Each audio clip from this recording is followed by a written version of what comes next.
Hello and welcome to my podcast, Conversations with Cornelius, where I, Cornelius Patrick O'Sullivan, discuss, chat and hypothesize on all things from fatherhood, marriage, comedy and everything else in between. From time to time, there will be special guests, but mostly it's going to be me and some regular contributors, including my main squeeze, Noelle Patricia O'Sullivan, aka the wife.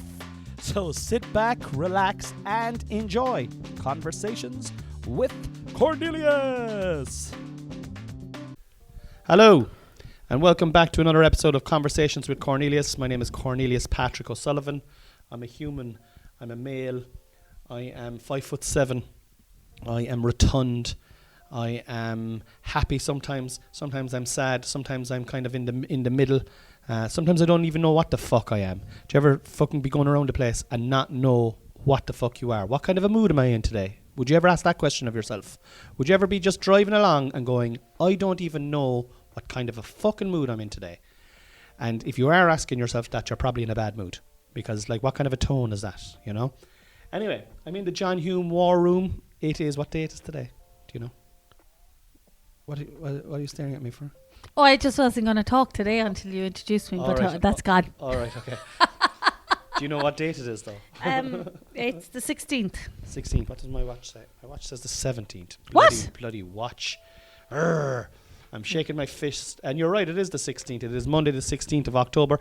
Today's podcast is a day late. It should be out this morning at midnight, or just a minute past midnight. But why isn't it, Con? A variety of reasons, really.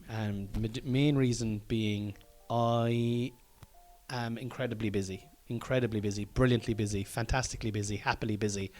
Happy, thank you, more please. And we normally do this on a Thursday, but last Thursday I can't remember why we couldn't do it, and then we didn't do it on Friday, and then the weekend took control of itself with gigs, and we were on that march, and then I was hanging out with my friends yesterday playing FIFA. You were on a play date. I was on a play date. I'm entitled to a play date. Okay. You are. All right. You go on plenty play dates. All right. You're on play dates all the time. Sure, No, I'm not. You're off there fucking gallivanting. Oh, that's what you said. You're off there gallivanting around the place. You meet your friend Deirdre and the likes. I met Deirdre once since I've been off, as you say in a What about Hazel? I meet her when I go to Waterville. Yeah, you're in Waterville all the time. Well, I have my children with me. You forget that point. She's getting narky now because I could see the change in her face, right? So I just bring it back. See, sometimes you we just bring. So you tell me you can't have a play date with your children? You can't are you telling me that your children are a chore? Yeah. I absolutely love hanging out with my kids. I think they're not a chore at all. They enhance my day. It's like when you said to me, we were both ready to annihilate them yesterday.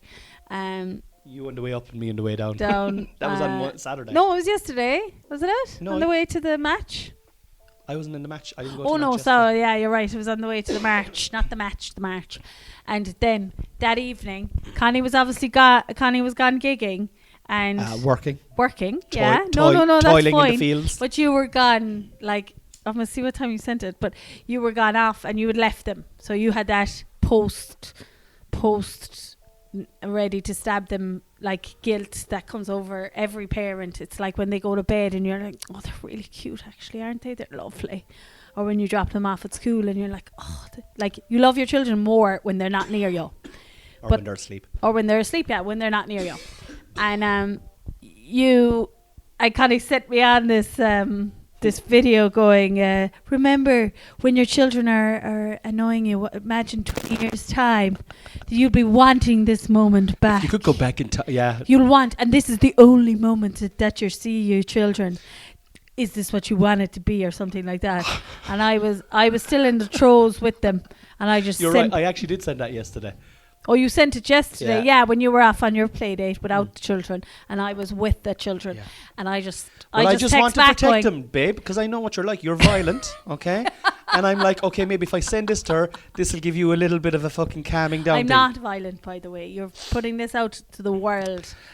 This is a comedy podcast. Noelle is not violent. Noelle is actually a very loving, beautiful human, and they're very kind to our children. But we also are humans, and we can fucking lose the rag with them. And how we call that is sometimes we're not self-regulated ourselves. We need to self-regulate. And we need to self-regulate before we regulate our children. Yeah, we need to be regulated marijuana before we can regulate our children. So sometimes we need to take a breath and sometimes we don't take that breath, and Sometimes we need to the take breath a comes fucking out as a smoke. shout. Yeah. But you said that, and I was still in the throes of it, and I just went back, feck off. I was like, are you for fucking real? But I actually thought I got a kick out of it, that you were, I knew where you were. You were in like, oh, this is lovely now, my children. I know. And I was not there. I'm just trying to see now if you did say feck off, or was it something more little colourful? Oh, you did say feck off. Yeah. Ah. There's a big difference between feck and fuck, isn't there? Oh, God, yeah. Yeah. Like Feck off is joking. it's almost a term of endearment. Feck off out of that. Do you know what I mean? Yeah, Like, stop messing. whereas like, fuck off, will you? Do you know, it's a big difference. there's big, especially, from you. Trending topics with Cornelius Patrick O'Sullivan. We haven't played this game in a couple of weeks. This is the first time we've played it in a couple of weeks. It was on its holidays. Everybody's entitled to holidays, including trending topics with Cornelius Patrick O'Sullivan. How'd you get on in your Fucking holidays? simple. Trending topics with Cornelius Patrick O'Sullivan. I got on fine. That is good. As Anne Murphy says, you should really go into the singing. Go into the singing full time. You'd make a fortune. Jesus, I wouldn't mind, but you're not even funny. You're not even funny. Jesus But she'd Christ. never say that. She'd just say, she'd imply it by saying, you should Well, I really remember just one go time into the music. I remember one time your mum was down, and I can't remember exactly what it was, but I had to collect her in Cork for some reason, and she wasn't feeling well. She was a bit depressed, but I had to take her to a gig because that was you were doing a hospital appointment. Yes, in Cork, and then that ran over. Yeah, you had taken Mom to a hospital appointment. yeah, And you were so long waiting, you couldn't bring her back to Mallow, and you had to take her to down to West Cork. down to Bandon to a gig. Yeah. And she was very depressed at the time, God love her. And we've all been there, and I know what it's like to be really down and not want to do stuff at Yeah. all. So I took her into a parish hall. I was doing a gig with Bernard Casey on the day, and the place was full, and there was only 1 or 2 seats left, and they were right up the front, of course. So Anne had to sit up the front anyway, and I did the gig, and it went well, and we were going home in the car afterwards, and she said to me, "You're very funny, really, to be fair about it. You're very funny, yeah. But would you ever just think about doing the singing, really? You have a beautiful singing voice." And I had just killed it in front of her. People were sideways laughing. Like, You'd done your best, Yeah. and she was still pushing and for she the still singing. wanted me to give up the dream and go singing karaoke in Bandon. Hashtag Tina Satchwell. Kind of a difficult one to start with on the day. That's a rough Monday But it is- morning discussion, isn't it? It is what is trending, and I do have an opinion on it. And I first of all want to say R.I.P. Tina Satchwell. What a fucking horrendous. I know, yeah. I don't know about talking about this on the podcast, but anyway. Well, we'll I go just want to first. say, okay, look, we can flirt around it, right? If you want to know what the story is, Tina Satchwell, R.I.P., passed away there 6 years ago. Her husband has been arrested for the murder of her, alleged murder of her. He has to be proven, obviously. They haven't found a body, though, have they? Her I body. think there were human remains found in the house. Oh, was there? And this is the thing, right? In the house, like. So he, like, it's all speculation now. This is all speculation, yeah. right? You know? But he has been arrested. And I saw something on, and he was fucking all these fucking lads that killed their partners. Like, if I killed you, I would not be on the fucking news, or I would not be making any. But they're trying to do. They have to do what seemed to be normal, but it was observed that he wasn't still acting normal. How even do you when act normal in that situation? Like, how if I done away with you now, right? Okay, and like this is never. This would never happen, right? But what would the fuck? How would you act normal? Like, how would you? You've just killed someone, like. But it took him like longer than normal time to report her missing, wasn't it? Wasn't that the first red flag? Yes, 4 days. Was it 4 days? 4 days. But he was trying to imply that was that would be normal enough in their relationship. That was he was saying. Everything was. Well, they've been fighting, and he thought that, and she was from Fermoy. He thought that she went to Fermoy for a couple of days, and they were arguing. But That was his time was a to massive- propose himself. But this is what I think may have happened. This is me speculating. This is not printed or anything. This is just like a speculation. If this had happened in a different universe, this is how I would perceive that it would have gone down. So he kills her, right? He moved the body out of the house and kept it somewhere, right? Then cleaned up all the forensics in the house, right, as best as he possibly could, because apparently the house was completely normal. Right. Then 4 days later, he composes himself, gets his story right, contacts the police, she's missing. They come in straight away when your spouse, if I died in the morning, you're going to be number one suspect. That's the way it goes. We've watched enough true crime stuff, right?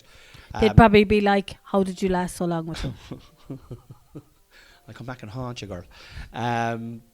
Just to see the kids.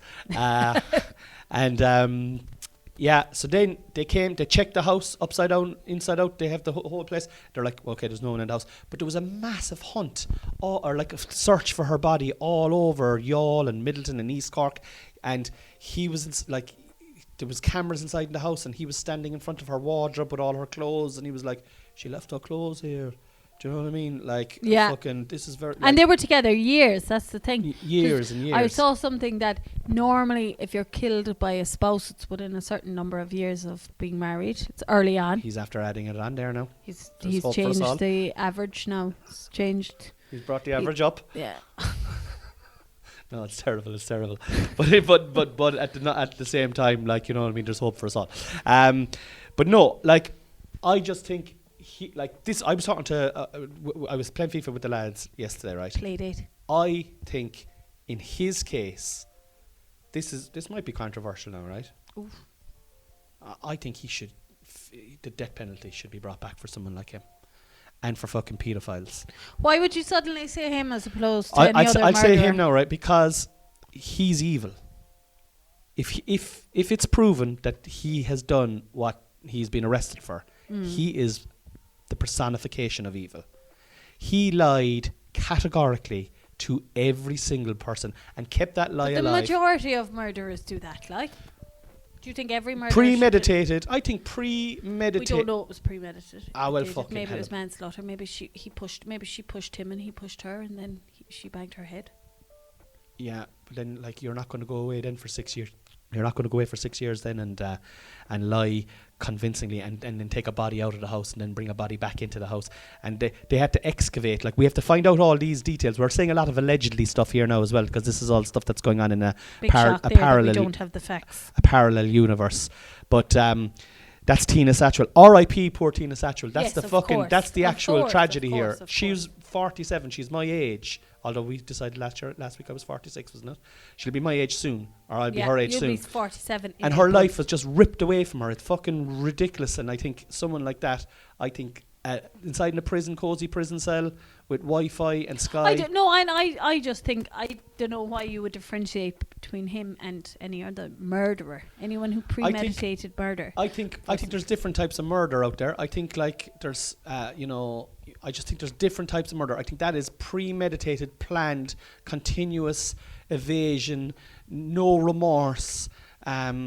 Your fucking life's partner, like, do you know what I mean? And to lie to so many people continuously over, and then the state costing the state so much money, like there's no chance of him reforming, like, do you know what I mean? You might be an 18-year-old robbing a shop and shoot someone behind the counter, because you're not able to control your fucking emotions. This is a grown-ass man, like, do you know what I mean? Married to a woman who he decided, I'm going to end this person's fucking life, and I'm going to try and get away with it, and I'm going to blatantly fucking plan it. True. So, anyway, that's just my... Enough of that now, anyway, it's too dark. Hashtag the 90s. Oh, right. You've really got from one polar to the opposite. This is just what's trending. The 90s, so the 90s, is it like just the 90s is trending? I didn't even go into it. Gas. Yeah. Why is the 90s trending? But anyway, maybe... When you say the 90s, what's the first song that comes into your head? I know the first one that comes into my head. Probably something like Green Day or probably Ash. Now, when you said the 90s there, Ash came into my head. Which song? Do you remember the days? Tim Wheeler, the lead singer. I always thought he didn't have a great voice, but he was always he was a very good looking fella. And then... Well, I couldn't picture them at all. But the reason the reason Ash came into my head was because we were only talking about them. Do you know where they're from? Nope, I don't know anything about County Antrim. Oh, really? They're actually Irish. No, I knew they were Irish. I just didn't know it was Antrim they were from. Do you know what song comes into my head? What? And I would have, I'm surprised it comes into my head as Rhythm is a dancer, it's a source of anger. You can feel it in the air. Or you know what else? Oh, call me wrong, call me rain. Mr. Call me Vane. Yeah, that's another big one. Yeah. I know what I want now. I want it now. I want you, 'cause I'm Mr. Vane. Call me wrong, call me rain. Oh my call God, me that's insane, like call me the Mr. carnival Vane. time. Call me what you like, as long as you call Getting me. spun damn around man in the again. twister things by some hot. Did you like the waltzers in fucking... Of course I Oh did. my God, I hated the waltzers. What is everything? Go faster, faster, James, faster. All the fucking... Hazel will enjoy this conversation. Yeah. Hazel, how are you? How are you getting on, Hazel? Sign up to our Patreon. Noelle's giving out mad that you're not signing up to our Patreon. I'm not. You feed me so much every time I'm down a waterfall. You pay for a Patreon subscription. The reason... She's in Lanzarote now listening to this in the sunshine. I'd love to be in Lanzarote. Nice, wouldn't it? Oh my God. I would love to be... I think if I could take 2 weeks off anywhere on the world now, right, and bring you and the boys with me, it wouldn't be Lanzarote. It would be Mexico. Oh. They've all-inclusives in Lanzarote too. Kids like, clubs. do you remember Mexico, the right? kids The club. Secrets Divine, right? And I remember you I could think be... we talked about... Did we talk about this every 3 weeks? I don't care. What I love, do you know, if I could go back in time, I didn't spend enough time on the beach. But it was so That's lovely. because it was further away from the bar. Not that far away, though. Yeah, but anyway, the 90s. What's your abiding memory of the 90s? So, 12, 13, 14, 15, that they were my 90s. Mm. Definitely Formative. They were definitely the carnival was a big part of it, the summers. And all those songs blaring at 3 weeks of the summer. And, great times. When did you get your first shift in the 90s? I don't know. I can't really remember. How old were you when you got your first shift? I think I was about 15. Yeah, normal enough. I remember my first shift abroad, though. It was very funny. Go on. It was a mother and daughter trip. You and your mum? Oh, and Did your mum pull? I don't know. She was allowed to anyway by then. Well, I remember your mum not that long ago getting the shift. Within the last 10 years. Yeah. Yeah. I think She on holidays. She was on holidays, but I just think... why not? She was only Absolutely. 46 or something. Exactly. Yeah. She might... If I was tragically made a widower, I'd be out in Lanzarote trying to get my hole as well.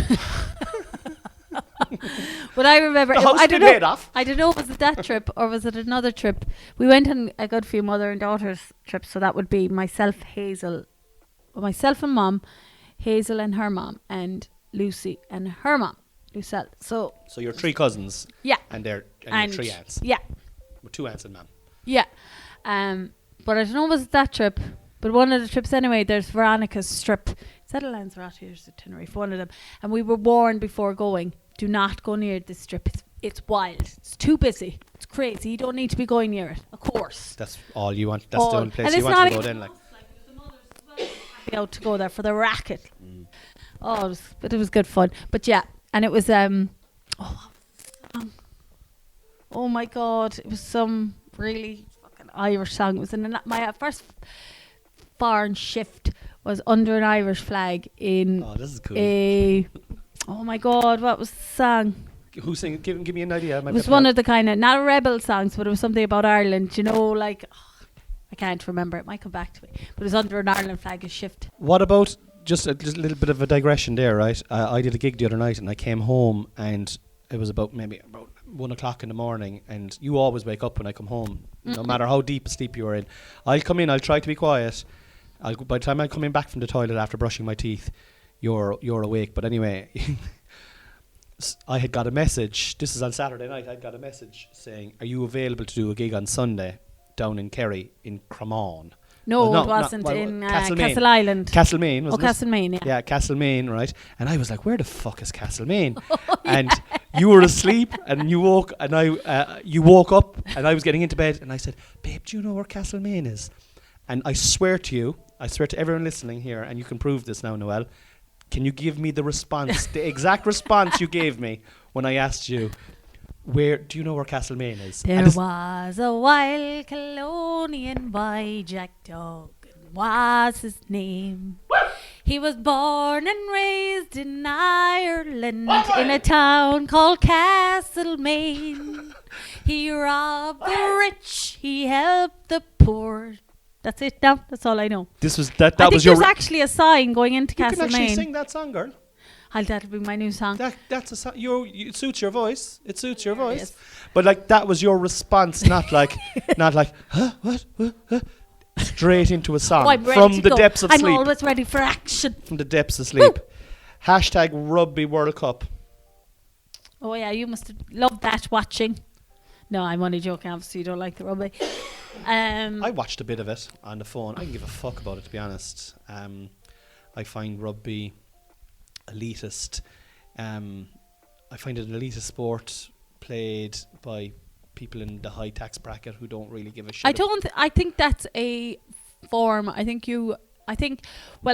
was an article, I didn't read it, only saying that how it is no longer an elitist sport, and how the Irish team isn't an example of that at all. It may not be.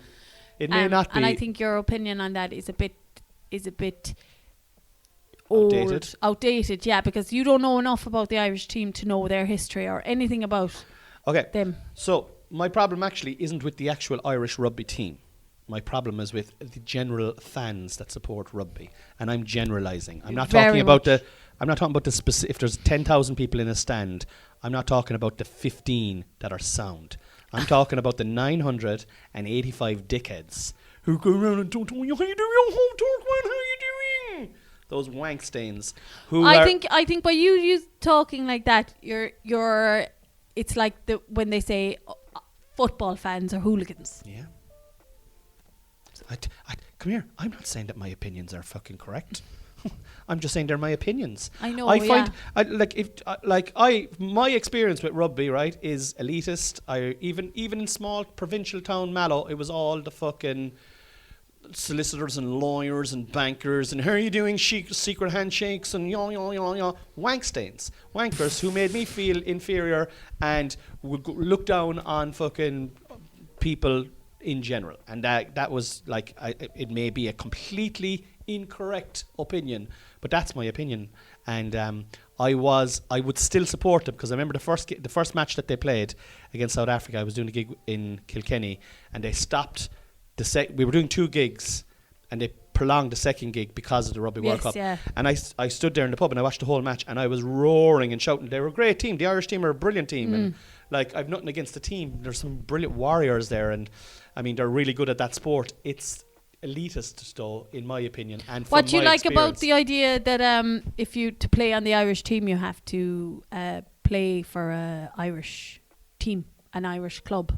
I think that's stupid, because there's people on the Irish team who weren't born in Ireland. There's a fella called Bundy Aki who's from South Africa and represented South Africa, and now is playing with a different. Because he lived in Ireland for 5 years or something. So I think having to play, like Simon Zebo was a brilliant rugby player from Cork, and because he played part of his career in France, because he was getting a much bigger contract to support his family. These are athletes who are going to be unemployed. But this is another example of fucking toffery here now. You know, we want to try and keep all our good players at home now, so we're going to fucking punish them by, guys that are going to go over and trying to make a better life for themselves. It's, just to try and keep it, and then bringing in the likes of, and don't get me wrong, if the rule is, if Bundyaki is allowed to play, let him play, but don't punish someone that he's because they're playing abroad if they're good enough to get on the team. I think if you're good enough to play for the team, you should be on the team, irrespective of whether you play in Ireland or if you play in Swahili. That's my answer to that question. I don't like rugby. But I do think that it does keep. Now I know that there's exceptions, but it does keep the game, the Munster, the Leinster, it does keep it more active than the soccer teams. Definitely. Where they leave and definitely, or there's the grandparents' rule of soccer, and they're all I think it keeps a heart in Ireland. I think it does. I agree 100% that it's really good for the game. And I think it has made the game stronger. I just disagree with the rule. I think if you're Simon Zebo and you're 30 years old, and you've got maybe rugby is a war of attrition as well. One tackle, your whole fucking career is over. Your whole life is there's some serious act. No, you can get that in any sport, but let's just say he's got 3 years left at the very, very top, right? And Munster are offering him €1,000 a week. Now I don't know what they get paid, Yes, but yeah. But then there's a crowd in France who are going to give him 2,000 a week or 3,000 a week. They're obviously a lot bigger than that. Like, I don't know what the salaries are. Like, they're probably 10x those figures. Like, but I think, why should Simon Zebo be penalised For following the money. for trying to make more money to support his family, when in 3 years' time he's effectively looking for a new career, Yes, and he's given yeah, his yeah. whole life to this. So that's my opinion. Now, like, I mean, I also see the merit in what the IRFU are trying to do, but then pay the money. Yes, Pay the keep fucking them. money. Yeah. Do give Simon Zebo the money, and then make the game strong here and make players want to stay here. Don't penalise them for staying here. That's my opinion on that. And that concludes. One second now. What did you watch the match? Oh, yeah. Not all about me. Oh, yeah. Cornelius. Conversations with Cornelius. It's not all about you. No. Just because I'm a stay-at-home mother now, you think it's all about Well, you're a Conrad. podcaster as well. You're actually yeah. not just a stay-at-home. You have your own podcast now as well. I'm a professional podcaster. Professional podcaster. That doesn't get paid. Well, we have a patron.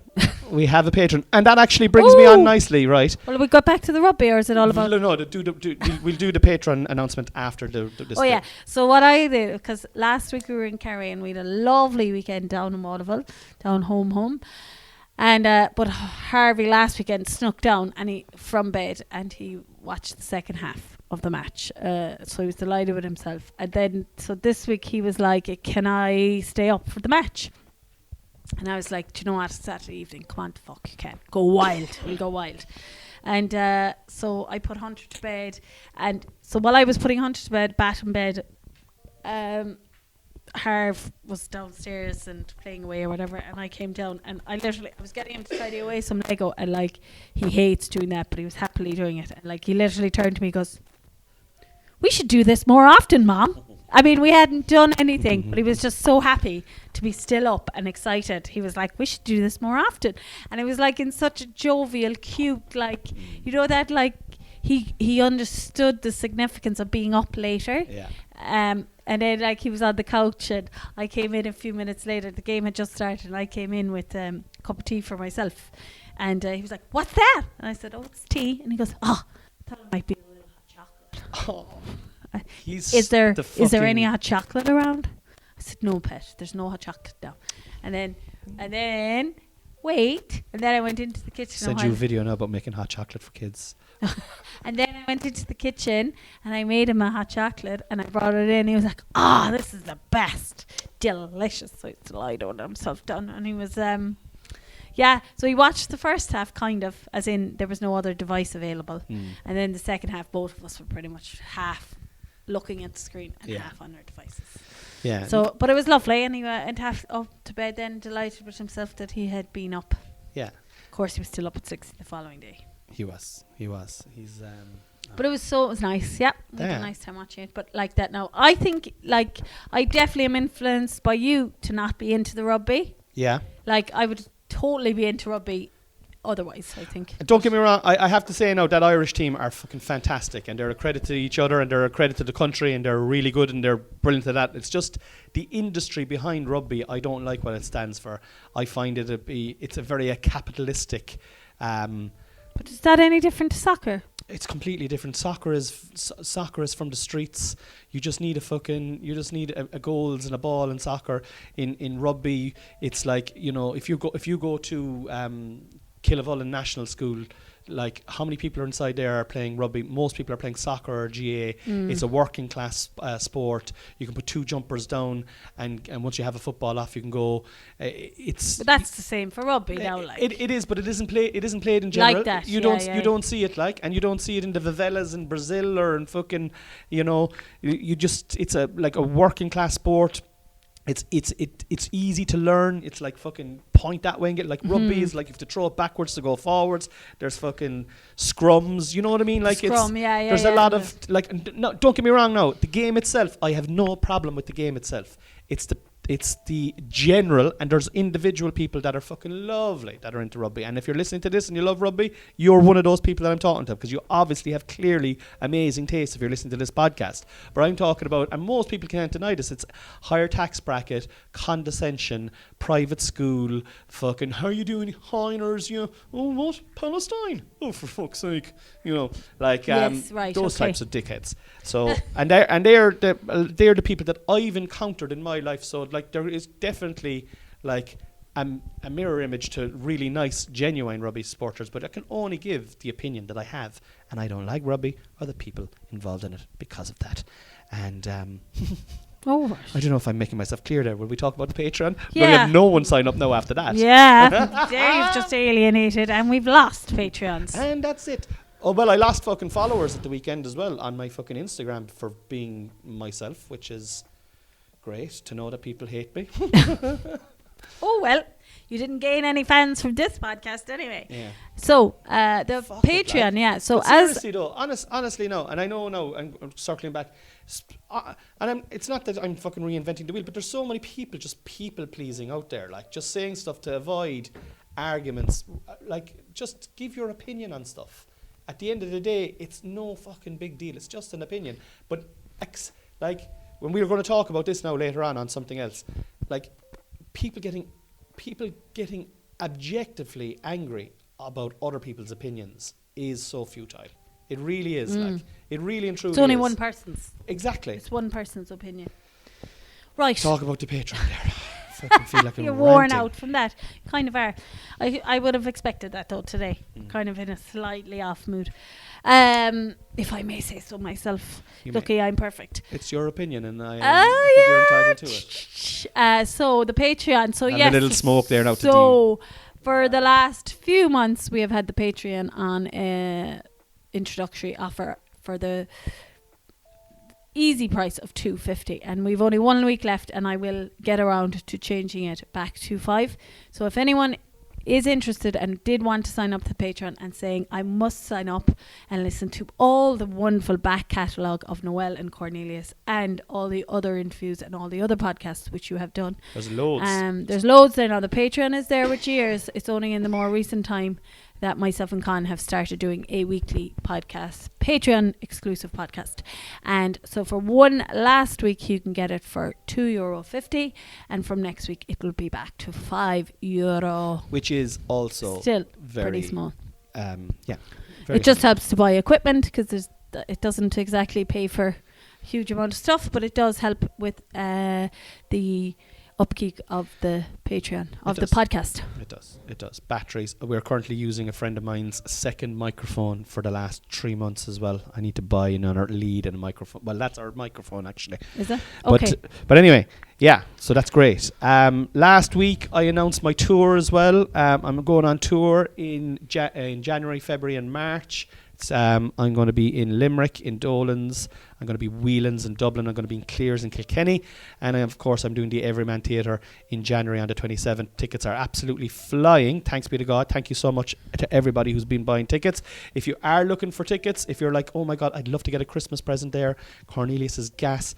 I'd love to go and see him. Ha ha ha ha ha. Go onto my website, which is www.corneliuspatrickosullivan.com, and all the dates are up there, and you can get tickets and you can come and see. And it will be a great crack. My show, Bird in the Hand, I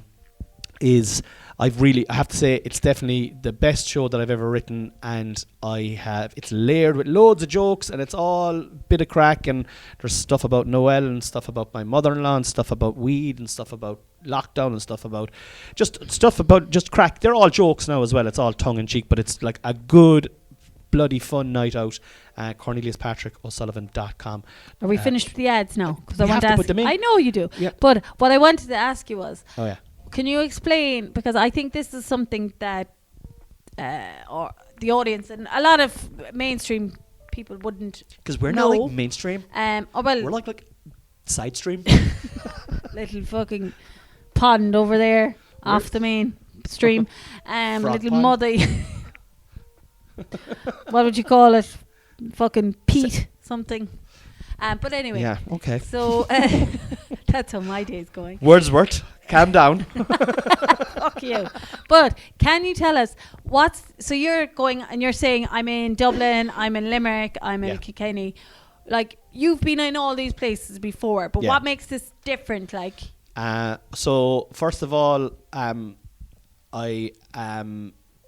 don't want to say I'm shitting it because I don't want to put that out to the universe, right? Yeah. But I'm like, so I'm going to nervous. I'm going to actually use the word excited. Yes. Okay. Right? Because that can lead to shitting yourself as well. You can be excited and go, what happened to you? I shat myself. What happened to you? I got too excited.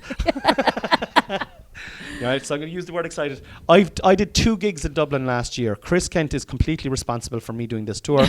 He has fucking bullied me into it. And then you come home and tell me Chris said, so I then am on I'm the like, back. okay. You know what, Chris, if you actually do happen to listen to this, just come to me. Just text me and Just say, go do you know what straight to Con Noel. needs to do? Because Con still makes the mistake. In fairness now, I contacted all the venues and I booked all the gigs. But then once the dates are in, then I hand it all over to my manager, who is also my lover, who is also my wife. We also put in the usual occasional lover. Occasional lover.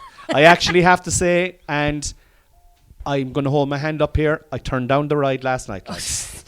I did. I turned it down. Stop I was too talking tired. like that on the podcast. Lads, are you ever too tired for the ride? Okay, and just... Are you ever too tired? Are you ever too tired? Are you ever too tired for the ride? Are you ever too tired? Are you ever too tired? Are you ever too tired for the ride? Yes, I will. All the time, I am. But no, like, because I think the last time I was saying, I was kind of giving out to you, but like, I did turn it down last night. No, I did turn it down, and it was offered up to me, and I fucking hope I don't regret it on my deathbed. Imagine being oh my God. That wasn't right. Dead.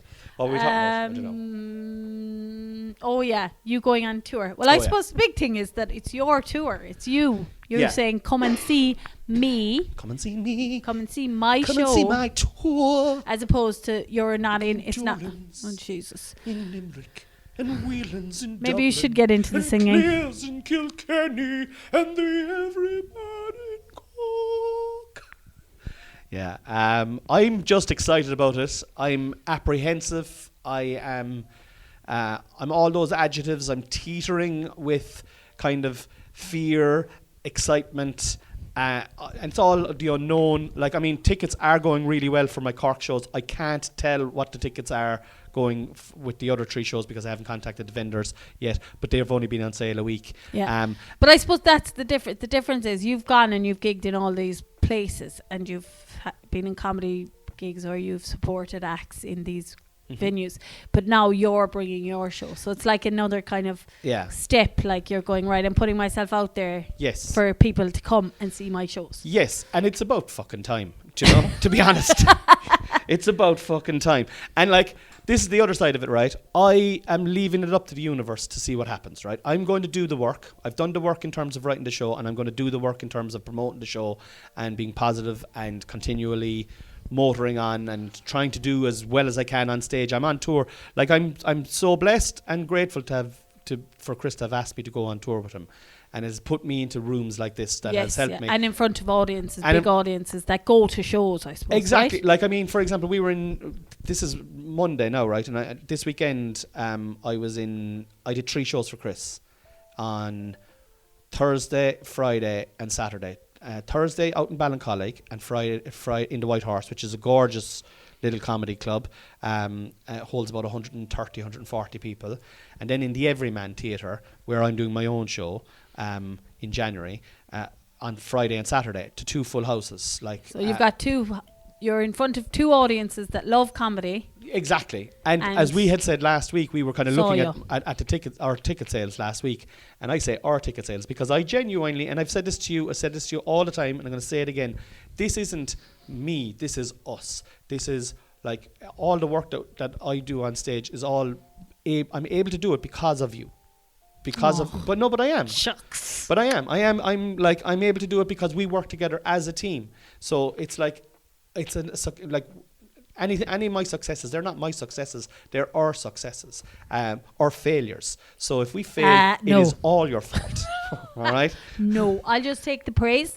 I'm not there for the failures. But we had been saying last week, we were like, okay, I think I think we've hit saturation point on the tickets in terms of, friends, family, acquaintances, this person. Do you know what I mean? Yes, yeah, and we yeah, were like obviously you're going to get a lot of friends and family coming, buying tickets to support you. And I swear, and a lot of them that have seen you over the years as well, and are going, we must go to that again. And it is partial to support and partial because they like you. And it's so important. I'm so great, so absolutely grateful for that, genuinely. But I was saying to you, I was like, all right, okay, I'd say from here on in now, this is going to be the slog where we have to work every day and push it on the gram and do videos and smash it at gigs and shout it out at the end of gigs.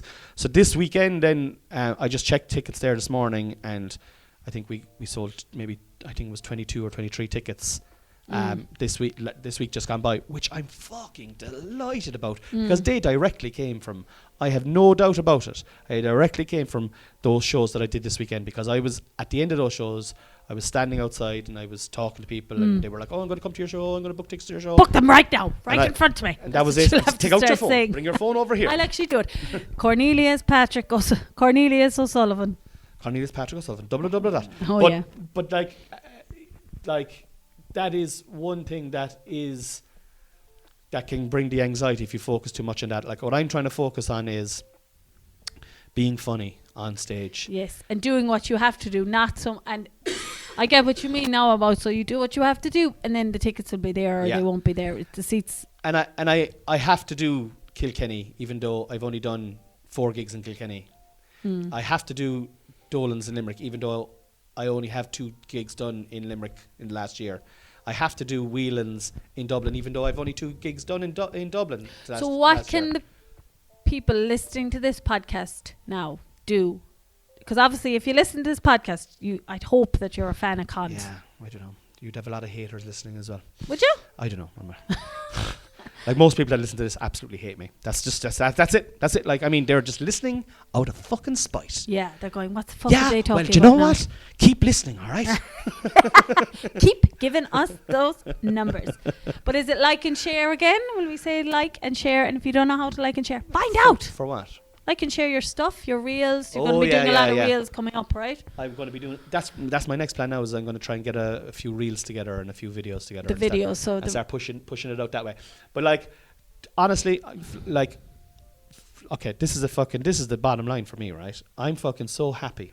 I am so delighted to be 46 years old on this planet with a beautiful family and an unbelievable wife and a home that we own. No, this is what I'm grateful for. And that I'm able to do a job that sets my fucking world on fire. It sets my life on fire. It does. Do you know what I just shared on Instagram now? And it's funny because it aligns with... I was in the middle of a fucking massive authentic speech there. But it aligns with that. I was going to change it up then. I was going to say, but what I really want to do is serial killing. Oh, I want to get it. But you preempted it there now and you got it all wrong. No, but what I was saying is, the way you said that video about, you look back in 20 years' time. Yeah. And that in that moment, it annoyed the shit out of me. It didn't really annoy me. I got a chuckle because of how I didn't relate to it at that second. But you did, being away from the children. But then this came up, or someone shared this today, and it was sometimes it's a mother and a child holding a child, and sometimes we forget that we are living in the moments we once dreamed about. Yeah. And I think that's really pertinent. Pertinent? What's that mean? Pertinent is correct for the moment. For the sentences or for because what that's what I need at the moment sometimes, because I can still get really frustrated. I can still get really frustrated cleaning the kitchen for the 4th time, but I still don't want to be in work. Like, you know what I mean? You can still, but you have to appreciate where you're at, even if you're getting stressed. But it's like, and I said this to you at the weekend, I was like, you need to find time away to do something, even if it's nothing. Yeah. Do you know what I mean? Yeah. Because I think sometimes you feel, and I also said, and I couldn't believe I fucking said this to you. These words came out of my mouth and I can't take them back. I was like, you need to get me to do more stuff. Because I will come in and I'll go, I'll give you a hand with that. And you will say to me, no, go on, go away. I'm doing this here. I'm going to get this. Get out of my sight. You're annoying me. Yeah. Or something like that. Whereas like even when I went in last night now when I came home and you were doing the socks inside and I was like, let me help you with this. Your instinct was to tell me no at the start. Well, no. So you're in. Yeah. But then I said, okay, will you start sorting the socks? And you went, huh? Really? Is there anything else you want? Will I do that? Yeah, no, because I looked at the socks and I was like, I didn't think that was a sock. I didn't think I was the man for the socks. I was like, I was just like, the man for the socks. I didn't think I was I looking thought at it was a fairly fucking easy job. no, it looked Look they were all messed all over the place. I was like, I don't know. Is there any lifting or something that needs? And then you gave me a job that lifting. What was your job? I had to lift up the things and bring them up the You stairs brought and up put them your away. own t-shirts and pants up into the drawers. Yeah. That was the job. And the crowd go wild. And I had to specify, make sure to put them into the drawers, or else I would have come up and they would have just been on the bed or something. So that was him starting to do stuff. He put away. He took his t-shirts and his pants And what up. did you do then in that little bit of time that you had off there while I was prancing? Why did you go out for the walk for yourself while I was bringing doing those that? upstairs? No. We got a new patron last week. I'm just going to have a look at who this person is. We're not on the Patreon podcast. Yeah, but I'm just going to say I'm going to shout him out anyway. Helen, fair play to you, Helen. God bless you, Helen. And she's in there for only $2.50. And if you want to join, lads, you only have another few. Oh, right. Oh, I didn't know where you were going. We're not doing a selling podcast. It's very selling. Sell yourself, baby. What else is going on? We'll move away from the tour dates. Now, just come to my shows anyway, guys. Look, I love you. And I don't... just to finish up on it, I'm so happy and grateful and delighted to be what I'm able to do and able to do. And if 10 people come or 10,000 people come, I'm not giving up anyway, you know. So let's, please God, let there be more than 10 people. But you have to work. Like you're talking about... You're talking about you're loving your life now, right? And sometimes you're getting frustrated with it, but you can still love what you do. Like there's fucking athletes out there whose dream is to be marathon runners, but they still have to get up and fucking train and and go out and run 20 miles a day, or go to the gym or not eat. Like you have to work on your dreams. You don't just go, oh, my dream is happening there, so I'm going to go for it. Where I'm just going to fucking sit back there and let it happen. Isn't it? Yeah. I'm going to be a fucking pilot. I'm a pilot there now. Yeah. You have to go away and train, man. Yeah. You have to go away and fucking drive. Then you have to drive through the rain to get to the airport, to hop into the machines, to fucking train, and then you're come out and your tire is flat. You have to change your fucking tire in the rain, you prick. I think that's actually the confusion with manifestation and stuff, isn't it? It's so annoying. People I remember having a fucking conversation. Just think about it and it'll happen. I had a conversation with a fella that I had a conversation with a guy one time, right? And he was trying to take the piss out of me. And do you know when you know someone is trying to take the piss out of you, but they think you're so stupid that they're able to talk on above you to other people around you, so that they're going to have the point. And he was like, manifestation. Sure, that's just a to-do list. It's just a to-do list, isn't it? A to-do list. And I was like, yeah, it is. Yeah, it's a to-do list. And then you take action on that to-do list, and then your dreams come true. And you've manifested them that way. That's how manifestation works. It's not like you just think it and automatic. It starts with the thought. Yeah. Thoughts become things. You have the thought. But if you just think the thought and do nothing about it, nothing will ever happen. Yeah, you have to put in the it's work. The thought becomes the thing because you're focused on it, really, isn't it? And you're constantly, you're breaking it down. You're breaking it down into the smaller parts. This week it's towards the end goal. But it's always working, not just thinking about that end goal. You're working towards that goal all the time, kind of idea. I had a friend, and I haven't met her in years, and she's an angel out of the sky, right? And again, we were talking about depression there earlier in this podcast, right? And she and I would get depression from time to time, right? But she was telling me about a way that she deals with debilitating depression, right? She'd be inside in the bed, and she would not want to fucking even breathe. Yeah. Right?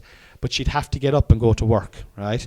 So what she would do is she'd go, the whole thought of getting out of bed, going into the toilet, having a shower, brushing her teeth, putting on her clothes, and getting off to work was like 9/11. It was horrendous. Huge, yeah. So this is how she dealt with it. She'd lie in bed and she'd go, okay, I'm just going to move the quilt off my torso. That's done. Okay, I'm just going to sit up. That's done. Okay, now I'm going to just turn around. My feet are going to touch the ground. Now I'm sitting up and my feet are touching. Now I'm just going to stand. I'm going to just take my first step, a second step, third step. And then suddenly she's out of the shower, she's dressed, and she's in the car. Yeah. And she just one step at a time. Yeah. And it's not, and like, that's really minimizing it, right? But like, you can use that with the law of attraction. And like this book here that I have in front of me now, right? That's where I'm writing my 369 at the moment. I was talking to a girl after a gig about this during the week. And it's just, I try and do it every day, but there's days that I don't do it. But like writing down what I want to happen in my life and writing it down and saying it. But I've said this every single day since the start of October. And it will happen. What's written down here will happen because it's being repeated and because there's work being done towards it every day. You and I are working really hard, you know. And I'm not clapping ourselves on the back here now, like, but like, I this podcast has gone all over the place. But like, I want to say that, like, when we were talking about rugby, like, I want to just talk about. I'm sick of fucking skating around the edges, like, you know. Yeah. Just this is what I want, and this is how I'm going to get it, and this is the way it's going to happen. And I'm not going to hurt anyone on the way. I'm going to try and do it with love in my heart. But like, don't be fucking telling me I can't do it. Do you know what I mean? Don't be. There's no point. Well, I'm not. Just kind of coming across there now. No, you're not. You're not. Shut your face. You're not. But like, and I know the digressions today are insane. They're insane. But is that, I actually think that's a bit because we have like on a Monday, we haven't seen each other for a lot over the weekend. So we're actually having a full-on discussion or a chat or whatever. Now we did. Oh yeah. We did go to the Palestine march in Cork, the Free Palestine march in Cork on Saturday, and we brought the boys. I loved it. I loved doing it because, again, it's like it's like something that I've never done. Like, we did the water. We went on the rally for the water charges a couple of years ago, you and me. But I never protested as a young kid. I was never taken to protests. I'd be vocal about it. If I was in company, I'd be like, "Oh, it's terrible what's happening over in Palestine. It's horrendous," you know. But that's as far as it would go, and I'd get into kind of debates. But I felt so bad last week from watching what's going on over there. I absolutely was like, and I don't know, I can't even explain it. It got, because I was just seeing all these kids, these absolutely helpless children walking through rubble, crying.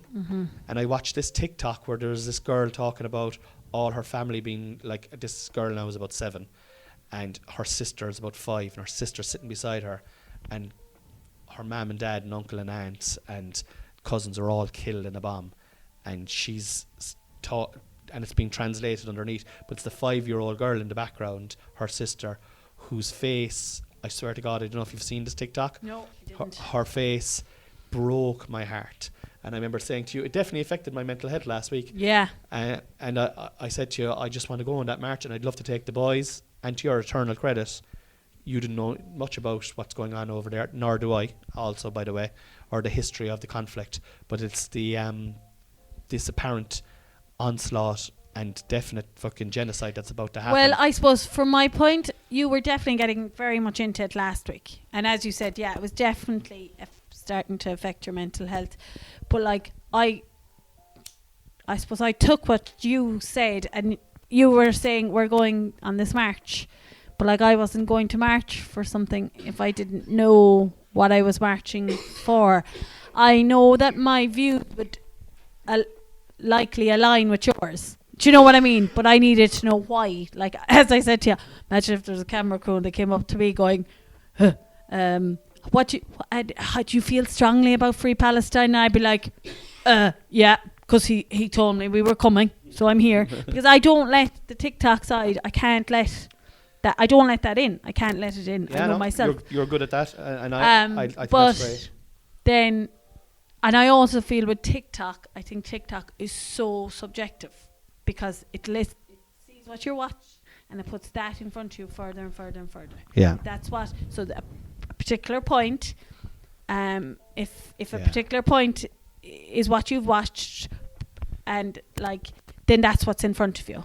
Whether it's pro-Israel, pro-Palestine, and we're neither. We're just pro-people not getting. Well, I'm hurt. pro-Palestine. Well, you're pro-Palestine. Yeah. Yeah. Sorry. Yeah. Like I'm pro-Palestine, but you're I'm not it's not- pro-Hamas. Yeah. Which is the like. The military. Look, I'll tell you what I'm pro. I'm pro not fucking killing, obliterating innocent, Yeah. helpless, young children and old people and sick people off the face of the earth Yeah. for a strip of land. And then the point is that it's like a military group are so they're like the they're IRA. a terrorist They're a terrorist group, yeah. and you've got a government of Israel attacking a whole population because of a terrorist and they're being group fucking in that supported group. then by America. America are like, I'm not going to get into the politics of it or the actual geopolitical side of it, but like I might do a separate podcast on it. But like, America are supplying Israel with the weapons that are obliterating Gaza, right? And they're saying that they're backing Israel to kill this small country. They're also backing the Ukraine, who were invaded by Russia. So they're backing. They're contradicting themselves. Yes, yeah, and that's the big point across. In a dramatic way, and innocent people and children are being killed, fucking senselessly. We'll have to change the subject because it is so gut wrenching. But I suppose just on that, so talk you about the so march. No, but before rally. that, I went on YouTube. Oh yes. So I said I'm going to go on YouTube and I'm going to look at different. It's about fact finding as well. As you don't give an opinion or don't find an opinion. Don't form an opinion until you do fact check. It's like anything, and it's the sign. And I think that's my point was as well. Even though I know your sources, like, you know, you're good friends with Ty Kiki, and like you respect, you know the Ty. Yeah, I know your point, but like I would say, to be fair, and you gave me this point as well earlier in the weekend. You were like, oh, you're just looking, your algorithm is all based around Palestinians. No, and I'm not saying. But hold on a second. No, I'm right, and I agreed with you. I said it would be very sympathetic to the Palestinian plight. But I also countered saying that all you have to do is type in Israel conflict, and you'll get the Israel side of it, which I had done. And I saw these ridiculous videos of fucking influencers in Israel taking the piss out of fucking Palestine, turning on and off the electricity, turning on their water, and drinking from it. No, like, just to put things in context, Israel turned off the water, the electricity, and the water from Palestine. There's people dying there. Like, they're going to say, oh, they're coming over here and killing us. These fucking 5-year-old kids and 7-year-old kids and grandmothers and grandfathers are not doing that. Like, they're not doing that. There's millions of people living in the strip. They're not all fucking terrorists. Like. But anyway, we went on the march with the boys. Yeah. And it was kind of weird. What did you think of it? Well, I thought first of all, Hunter was around shouting, "Free Palestine! Free Palestine!" Delighted with the racket. I had the boys seeing that, alright. And we arrived a bit early, I think, because it was on at 12 and we got there for about 10 to 12, quarter to 12. But if we'd have known, and we did know, but we should have, in hindsight, with the boys, we should have come dead on 12 or 5 past 12, because even though for us it was very interesting and I enjoyed listening to the speakers as well, that side of it, you know, once that started at 10 past 12 or whatever, because typical Irish, there was nobody there at 5 to 12, and by 10 past 12 there was a huge congregation. In fairness, like, there was a big congregation. And I was happy that I had done my research the night before, because I felt I was more knowledgeable than I had been up, and I've subsequently looked further and looked into it more, and I can have a conversation now with people. I wouldn't be able to have a discussion Yeah. But I'd be able to have a conversation with people who are asking what's going on in Palestine. And even us having this conversation, because this, like, our any conversation on this, there's no planning. It's like we might talk about this, we might talk about this, we might talk about this. But like, I find when I'm having conversations like this conversation that I'm developing my own points, and I'm not afraid to be wrong on a point, or for you to go, actually you're wrong there because X and Y and Z, and to learn as I am talking it out, because that's the thing, you know. I haven't had this. Tig is the only person I've had this conversation with.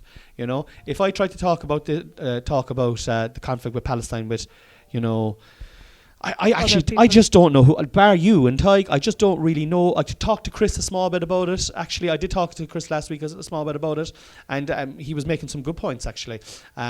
Just about afterwards when we were talking about it, about how important it was, like, you know, that when we are performing afterwards, that we are aware that, you know, people are coming in and they're giving their time to the night to get away from the worries of life. Close it off. Yeah, and I think maybe that goes back to your mental health last week, and it's the idea of that you do have to close off to it. Yeah. Like you can march, you can support it. They can't close off to it. I know, but we're not there. No. We can only do what we can here, and you know, we can't bog ourselves down too much in it. You can only do what you can. I agree with that, and I am going to. I'm not going to be able to turn a blind eye to it this week, because this is the thing is I shared a bit of. This is what I found really interesting, right? Oh yeah. So we did the walk. The lads, we stayed for the speeches. I didn't think the speeches were great, except for the Palestinian speakers. I thought they were excellent. I thought the two Irish speakers, particularly the woman who was reading from her phone and was getting facts mixed up, I just thought they were shit. I actually said to Tig, I said, you would be able to go up there and speak from the heart, and you'd absolutely rise the whole fucking vibe, you know. But so we didn't go on the march.